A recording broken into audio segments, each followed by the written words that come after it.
Okay, let's unpack this. Did you know that 70,000 years ago, Homo sapiens, well, we weren't exactly top dogs, more like insignificant animals stuck right in the middle of the food chain. We're tackling a huge book today, Yuval Noah Harari's Sapiens, A Brief History of Humankind.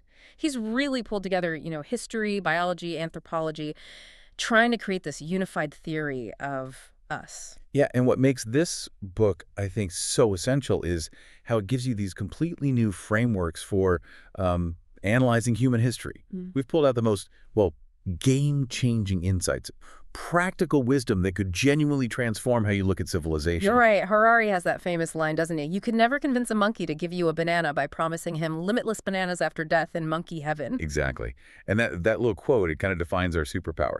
Humans are unique because we can believe in these shared fictions, things like nations, money, corporations. They don't physically exist, right? No, not like a rock or a tree. But they allow millions, literally millions of strangers to cooperate flexibly, something no other species can do on that scale. So that's what built civilization. And the practical bit, the way to apply this, is just recognizing the fiction. That lets you analyze its power. Yeah. Precisely. If you understand money as a story we all agree on, you interact with it differently than if you think that's some kind of objective law of nature. It gives you perspective. Okay, perspective. So if these fictions are our superpower, let's step back. Remind us just how far we climbed, because you said 70,000 years ago, we were, what, sucking marrow from bones left by lions? That's the picture Harari paints, yes. Yeah.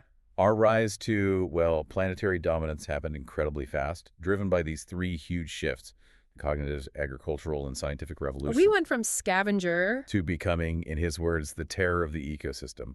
And all in, geologically speaking, a blink of an eye, about 70,000 years. Wait, 70,000 years? That sounds like a long time to me. Is that really incredibly fast on an evolutionary scale? Oh, absolutely. It's lightning speed in evolutionary terms. Understanding these revolutions, it really shows the sheer speed and, importantly, the ecological cost of our ascent. Okay, cost. We'll get back to that. Before we dive into what Harari calls history's biggest fraud, just a quick note.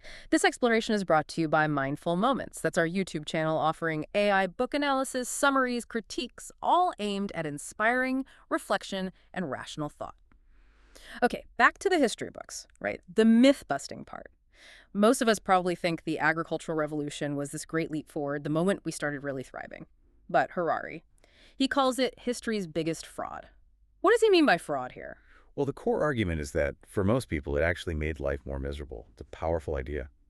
He says wheat domesticated us. Wheat domesticated us. How so? It trapped our ancestors, basically, in the cycle of much harder work, worse nutrition compared to hunter-gatherers, and it led directly to more social inequality, less freedom, more toil.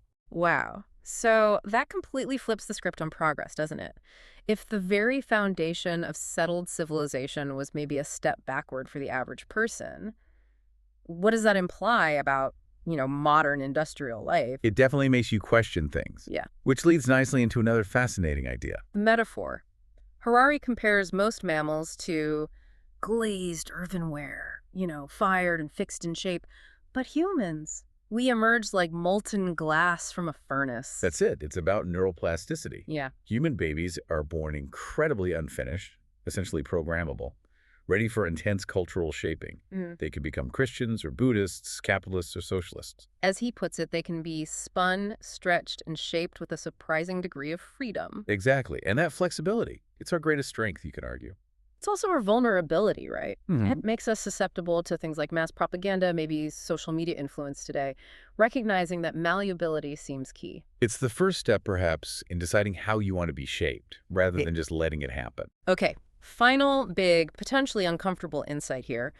Harari claims humans have been causing mass extinctions for, 70,000 years, not just recently? Yes, that's a tough one. It's not just the current crisis, which is severe. He details these waves of extinction. Waves. First, the megafauna, the giant sloths, mammoths as humans spread across continents. Then more species lost through agricultural expansion, clearing land. It leads directly to today's biodiversity crisis. The quote that really sticks is, "Tolerance is not a sapiens trademark." Oof. Yeah. But maybe recognizing that long historical pattern of destruction could actually motivate us, to protect what's left. That seems to be the hope, yes. Understanding the pattern might help us break it. There's so much more to dig into here. Start with our 5-minute viral moments, then dive into the in-depth analysis. Next, the summary, ending with the comprehensive critique. Discover genre-based book podcasts at Mindful Moments. Subscribe and nourish your mind on the go.